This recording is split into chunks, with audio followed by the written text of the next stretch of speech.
அனைவருக்குமே வணக்கம். சற்று முன் கிடைத்திருக்கக்கூடிய ஒரு மிக மிக முக்கியமான செய்தி ஒன்று வெளியாகியுள்ளது. சற்று முன் உதயநிதிக்கு எதிராக ஜபார் சாதிக் வாக்குமூலம், பரபரப்பு தீர்ப்பு, இது மாதிரி பார்த்திங்கன்னா செய்திகள் வெளியே இருக்குது.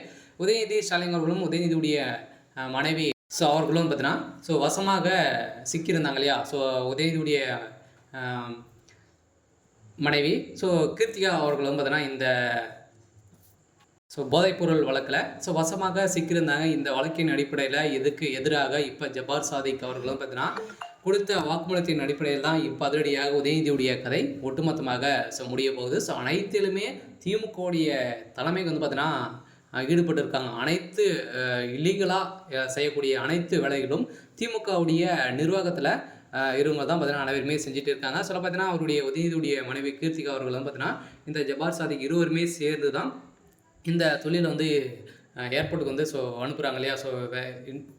வெளிநாடுகளுக்கு ஏற்றுமதி போதை மருந்து பார்த்தீங்கன்னா ஏற்றுமதி செய்கிறாங்க. இந்த வழக்கின் அடிப்படையில் ஏற்கனவே பார்த்தீங்கன்னா இப்போ சமீப காலத்தில் 5,000 கோடி மதிப்புள்ள போதை மருந்து கடத்தல் பார்த்தீங்கன்னா ஃப்ளைட் மூலமாக கண்டறிந்தாங்க. இதன் அடிப்படையில் இப்போ அதிரடியாக இதில் ஜபார் சாதிக் அவர்கள் வசமாக சிக்கியிருந்தார். அடுத்த 5 நாட்களையும் பார்த்தீங்கன்னா ஜபார் சாதிக் அவர்கள் வெளியில் வந்த சம்பவத்தின் அடிப்படையில் இப்போ அதிரடியாக இப்போ இந்த வழக்கு நிலவுக்கு இன்று வந்திருக்கு. இந்த வழக்கின் அடிப்படையில் உதயநிதி ஸ்டாலினுக்கு எதிராக எப்போ பார்த்தீங்கன்னா ஜபார் சாதிக் அவர்கள் வாக்குமூலம் கொடுத்துருக்காரு. இந்த வாக்குமூலத்தின் அடிப்படையில் இப்போ இந்த போதை மருந்து கடத்தல் வழக்கில் உதயநிதியுடைய மனைவி பார்த்தீங்கன்னா கீர்த்திகா அவர்கள் கைது செய்யப்பட்டிருக்காங்க அப்படின்ற மாதிரி இப்போ தகவல் வழியாக இருக்குது. விரைவில் இப்போ திமுகவுடைய கூடாரமே பார்த்தீங்கன்னா அழியக்கூடிய விதத்தெல்லாம் சிக்கியிருக்காங்க இல்லையா. அனைவருமே எங்கே பார்த்தாலும் ஊழல் கொள்ளை இது மாதிரி பார்த்தீங்கன்னா திமுகவுடைய தலைமையில் இருக்கக்கூடிய அனைவருமே ஈடுபட்டு வந்திருக்கக்கூடிய நிலையில் இப்போ ஜபார் சாதிக் அவர்கள் பார்த்தீங்கன்னா அவருக்கு ஆயுள் தண்டனை வழங்க போகிறதாக நீதிமன்றம் வழங்கியிருந்தாங்க.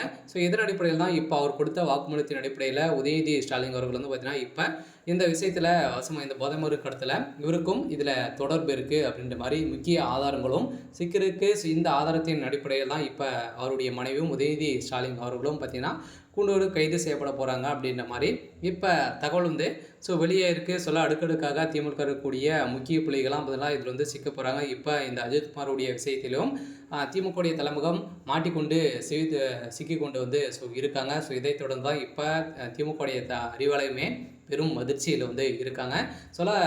நீதிமன்றம் பார்த்தீங்கன்னா இந்த போதை மருந்து வழக்கில் அதிரடியாக பரபரப்பு தீர்ப்பு வழங்கியிருக்காங்க. அடுக்கடுக்காக பார்த்தீங்கன்னா இந்த மந்த் ஜூலை 28ஆம் தேதி இந்த வழக்கு நிலுவைக்கு வரப்போகுது. இதில் உதயநிதி ஸ்டாலின் அவர்களும் பார்த்தீங்கன்னா அதிரடியாக கைது செய்யப்பட போகிறாரு அப்படின்ற மாதிரி தான் இப்போ தகவல் வெளியாக இருக்குது. சரி, ஓகே. இன்னைக்கான அப்டேட் இதுதான். மறக்காமல் நம்மளுடைய சேனலை சப்ஸ்கிரைப் பண்ணி சப்போர்ட் பண்ணுங்கள். தேங்க்யூ.